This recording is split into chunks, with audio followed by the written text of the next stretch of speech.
So last class we were on verse number 10. So we will start with reading verse number 10.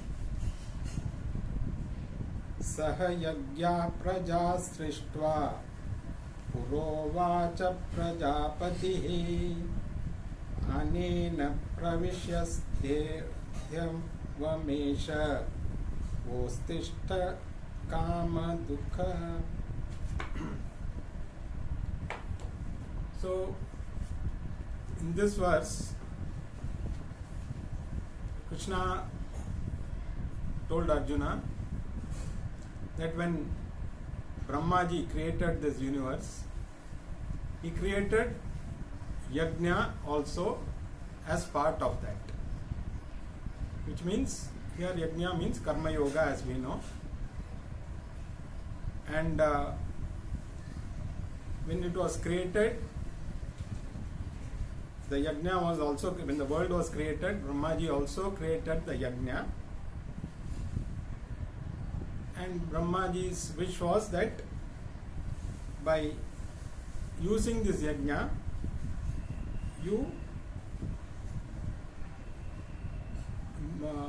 it is like a kamadhenu.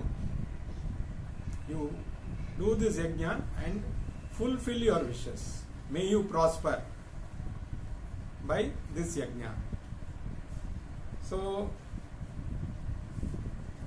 Karma Yoga is part of our culture. The world, when it was created by Brahmaji, he himself created along with this yajna. So when you do any activity with that Karma Yoga attitude, automatically you will get all your wishes. That is what it is, like the sacred Kamadhenu cow. As we know, the Kamadhenu is supposed to fulfill all the wishes that are asked. So you ask for anything, the Kamadhenu gives. So this yajna is like that Kamadhenu. So it is not that Kamadhenu is a special cow. It is available only to a few. Kamadhenu is there for all of us. If we treat life as a offering to the Lord, if we do every activity as an offering to the Lord, automatically the Lord will fulfill our wishes. So this is what Krishna wanted to convey in this verse. Now let us move forward to the 11th verse.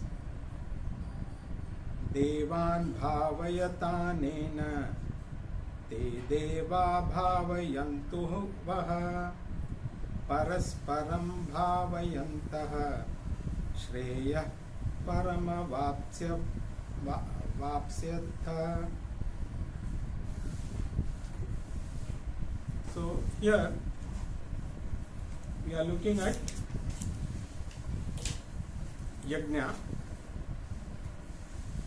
So here Krishna says these yajnas propitiate the deities. These yajnas are to propitiate the deities, who in turn will propitiate you. So propitiating each other will lead you to the highest good, which is moksha. Now, who are the devatas? When we say devatas, which particular devata? Devatas means all the natural forces. So we have names for each natural force. So the Lord of thunder is called Indra. The Lord of the oceans is called Varuna. The Lord of fire is called Agni. So we have names for each of these devatas. So when you offer, your entire thing is a gift from nature, including your body.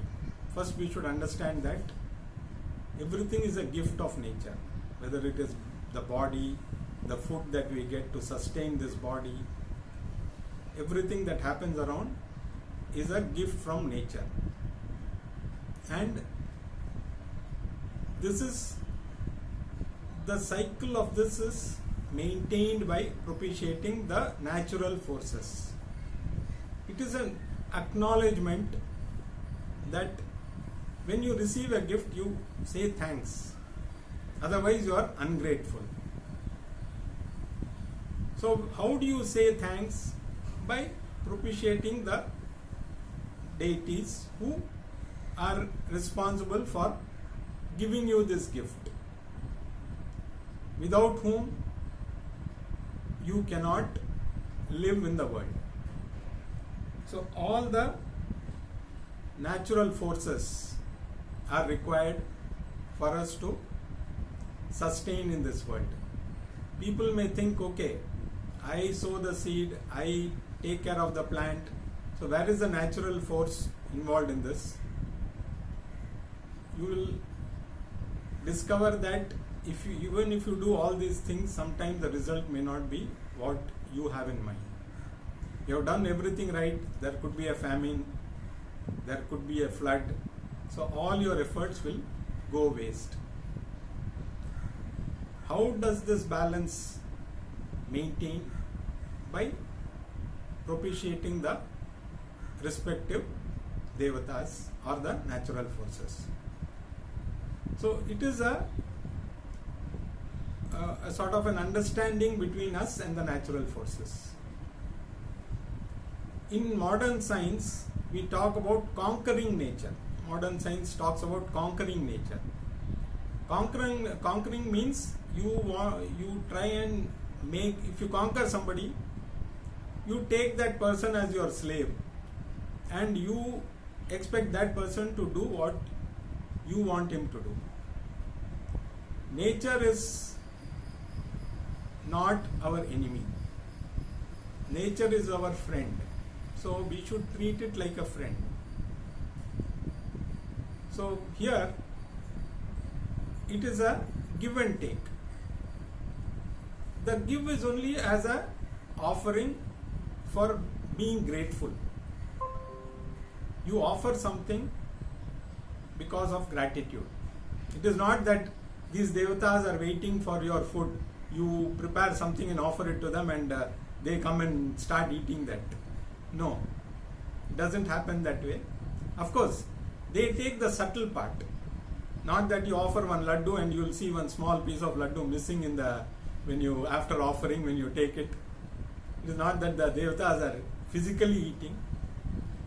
The subtle part, the energy of that your offering is enjoyed by the devatas, and they, when they bless, that things becomes a prasad. So when you offer and take it, it becomes prasadam. So this is the attitude that one has to have when doing the karma yoga attitude. Basically, this is what is yajna. So you treat nature as a friend. You take care of nature. Nature will take care of you. And this is exactly the reason why, because we have not been following this. Nature is not, in fact, we are treating nature like an enemy by trying to conquer it. That is why now the natural forces are not doing what they normally do. Rains don't happen when they are required. Rains happen anytime nowadays, and when you require, the rains don't come. Lot of natural calamities are happening, mainly because we are not showing our gratitude to the natural forces. It's very simple. So the more we follow, that is why it was created along with creation. So it is not something which was added on later. The attitude of karma yoga, yajna, was given to mankind for prosperity. So the prosperity need not be in terms of,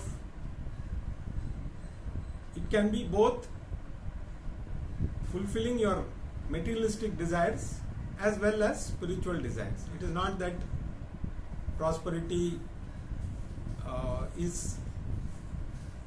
is not that you do something just for material benefit or for spiritual benefit. Both are taken care. So the attitude of karma yoga is nothing but an offer of gratitude. That is why everything in our environment is part of us. So in fact in Bhagavatam they say trees are like the hair on the Lord's body. The rivers are like the blood vessels in the Lord's body. So if you are actually harming the trees, you are actually harming the Lord. You don't take care of the rivers. It is like blocking the blood vessels in the Lord's body, which is nothing but the entire universe. So when you do that, naturally you have to face the repercussions. So the more we take care of nature, the more we propitiate the natural forces, the more they will take care of you. So this is nowadays, after harming nature, we are talking about protecting the environment and doing so many things for that.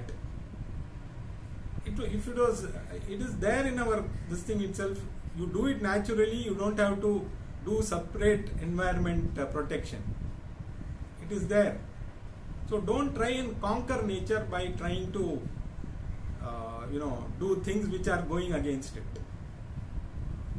Just follow the natural laws. Automatically you are taking care of everything. The environment is taken care. Whether you believe that each devata is there for one particular natural phenomenon or not, that's different. But in our culture, we treat each of the natural forces as a god. In fact, they say all these gods are like posts, like a president. So you are a Indra, who is the king of the gods, as well as he is the lord of thunder. So that post presently one particular person is holding. Whoever holds that post is an Indra. Like you have a president or a prime minister. So they say, based on your tapas and this thing, you can become Indra. Everybody can become Indra. You can become a Surya is also a post. It is not that the sun that you see. It is the presiding deity of that particular energy. So it is not that you look at the sun means not the physical sun. You look at the deity behind that. The one who is controlling the sun. So each of these are posts. So they hold that post for a length of time. In our time, it can be few million years. But they say for Brahmaji, even one day and night is not even one blink of the eyes, one day and night is gone as per our time. So the time factor is different when we talk about the devatas. So in our time, these devatas hold a particular post for a few million years probably. And in fact there are exact calculations given how many years each post is held. Each yuga, how many years are there? Now we are in Kali Yuga. Each yuga, how many, if you actually decode that, it will be running into a few millions of years. So that is not important. But we should know that these deities are controlling the natural forces, and our duty is to ensure that they are happy. If they are happy, they will make us happy. It's very simple. You keep them happy, they will make you happy. So it is not that you are doing a favor.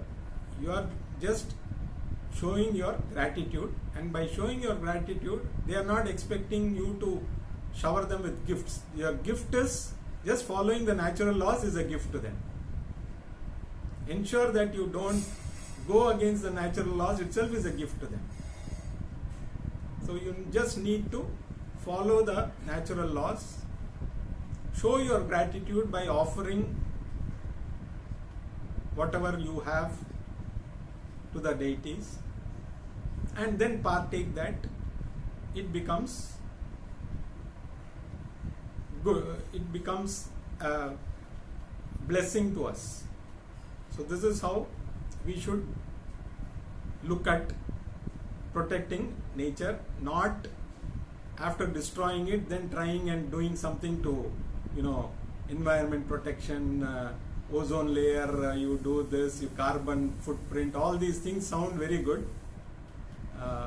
All these technical jargons are used, but if we had just followed what was given to us as a natural thing given along with the creation, if we had just followed those laws, we need not come to all this. Now let us move on to the 12th verse. Ishtan bhogan hi vo deva dasyante yajna bhavita te dattana pradayebhyo yo bhungte stena evasa. So the deities, when you propitiate them, they give you all your desirable objects. So whatever you desire, like the Kamadhenu cow gives you whatever you desire. Similarly, these deities give you what you desire if you propitiate them. So whatever you get, both materialistic and spiritual benefits. If you are interested only in material benefits, there is no issue.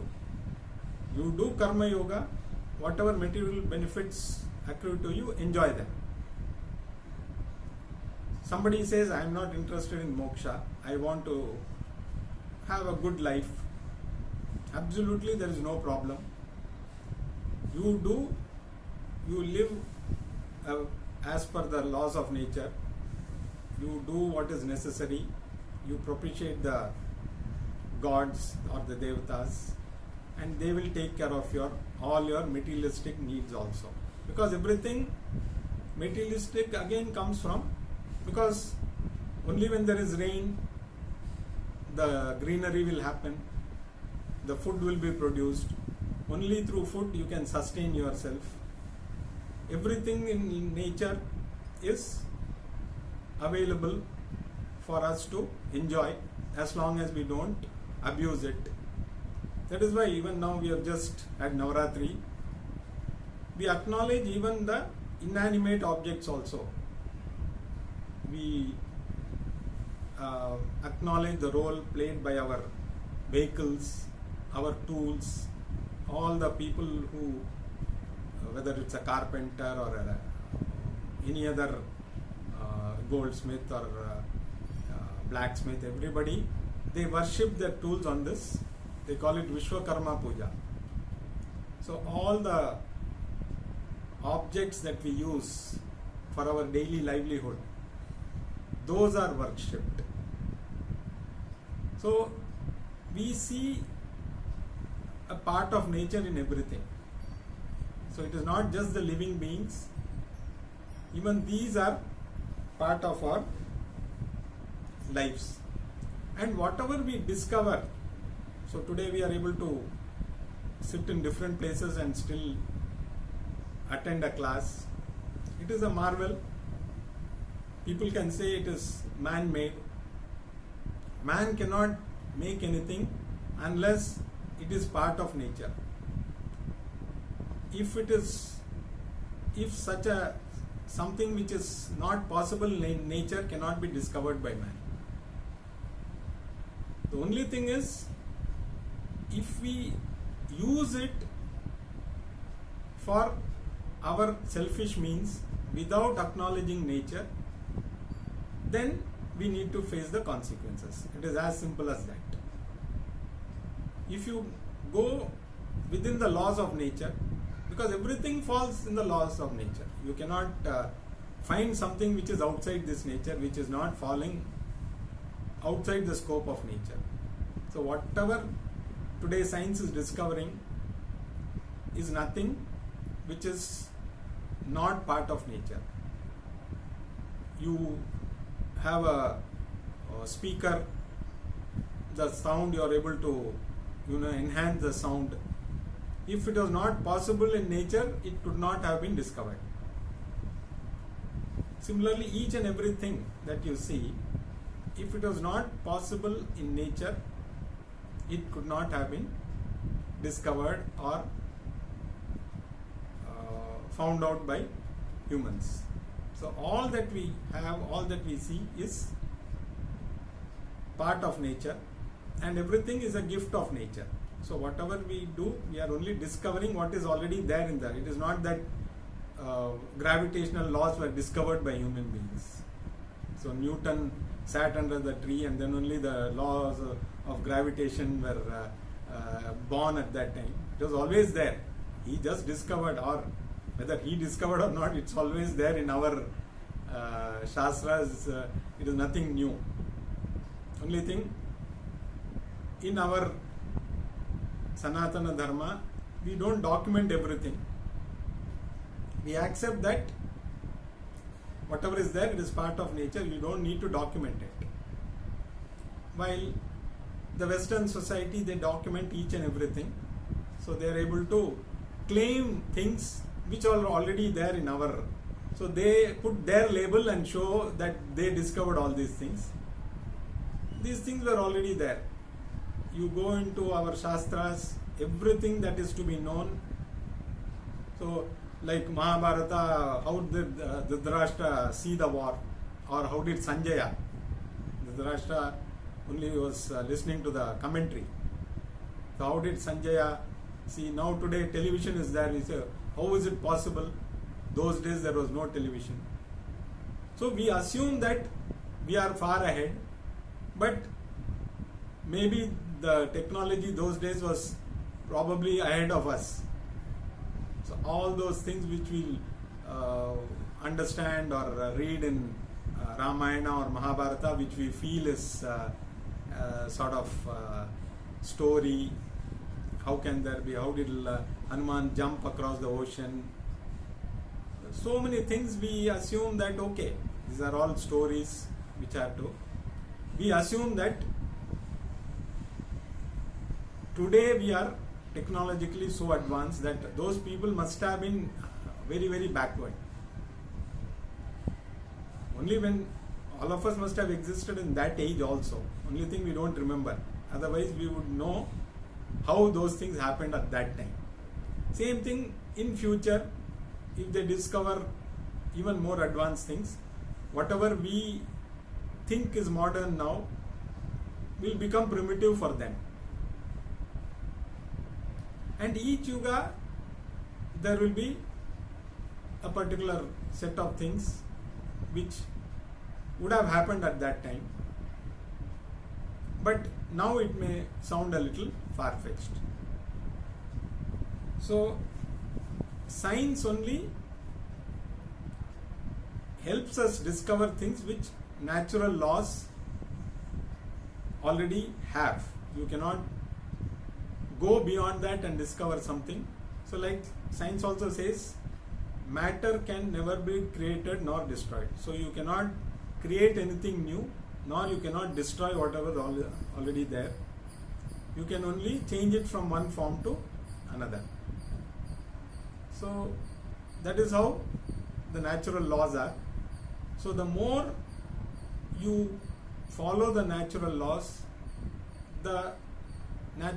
or the deities attached to that will shower you with their gifts.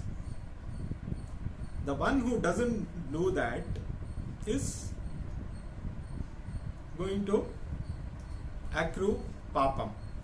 So very simple. If you don't follow, so if you don't acknowledge the role of these natural forces, you are and still you want to enjoy all these things, you are only a thief. You are not a straightforward person. You are a thief, because if you don't express your gratitude, it is like stealing. You take everything and then you don't acknowledge. It is equivalent to stealing. So that is why even the food that we cook, we first offer it, and when we take it, it becomes prasadam. So if you offer to some human being and then you, after he takes, if you take, it becomes polluted. Nobody would like to have something. But the same thing, if it is offered to a Mahatma and then you take it, it becomes prasadam. So when you take, nowadays Tirupati has become a little controversial, but when you take Tirupati Laddu, even if you are a diabetic, when you take it with the reverence that it is something which has been offered to the Lord and then you take it. So even if you are a diabetic, when you take it with that attitude, definitely it will not harm you. But not that you eat the entire laddu. You take a little of it. If you are a diabetic, you know how much this thing. So that little when you take also, it will not have you will not have a problem. So everything when it is offered with that reverence, it becomes prasadam. Even you take, for example, if you want to buy a book, say you go to the shop, you take a book and you see already something has been scribbled on it, you will say, no, this is a second-hand book, I don't want it. But suppose the author of that book, you have all these book launches where the author is there in a particular store and he is autographing the book. There will be a queue of people standing to get that. Does it become second-hand in that case? We don't take it as a second-hand. We take it as we take it with a matter of pride that the author has signed this book. So it's the same thing. When you offer the prasadam to the Lord, you take it not as something the Lord has tasted, so it becomes polluted. So when the Lord has tasted, it becomes prasadam. And that prasadam will nourish me. That prasadam is going to be good for me, for my benefit. So it's purely, so again and again Krishna is just emphasizing on karma yoga, because earlier the emphasis was on jnana yoga. Only jnanam can give you moksha, but the importance of karma yoga is not to be forgotten, because karma yoga only is going to give you jnana yogyata. So you can use karma yoga the way you want. You can use it for material benefits. You do karma yoga, enjoy the benefits that comes out of karma yoga. So whatever desires you have, with the proper attitude, with in the ethical way, whatever you get, there is no harm in enjoying that. So you should not feel guilty at all. Oh, is it good to enjoy? Absolutely, there is no harm. But you are not looking for the ultimate goal, which is moksha. So if you do the attitude of gaining moksha, then karma yoga will help you to prepare your mind, and jnanam will help you to attain moksha. So karma yoga is the basic factor, the common factor, either for materialistic desires or moksha. So it depends on what way you want to use it. It is only up to the individual. So this is what Krishna is trying to again and again emphasize, because through various, so he could have just said, okay, do karma yoga, you will get all the benefits. He is again and again telling in various ways. First, he told it as a commandment. If you don't do this, you will suffer. So if you do it, give it as a commandment, you do karma yoga out of fear. So initially that is also okay. But fear should not be the main factor. The more you understand, the more you start doing karma yoga out of understanding, the fear goes off and you start doing with complete freedom. You're not doing it out of, okay, if I don't do this, the Lord will punish me. So this is what some religions do. They put the fear of God in you, so to say. So they say somebody is God fearing. This is a normal term that we come across. He's a very God fearing person. It's okay. It's better to be God fearing than not fearing anybody. But God fearing is only just to initially bring your attention to the ultimate force. Later it should become God understanding or God loving.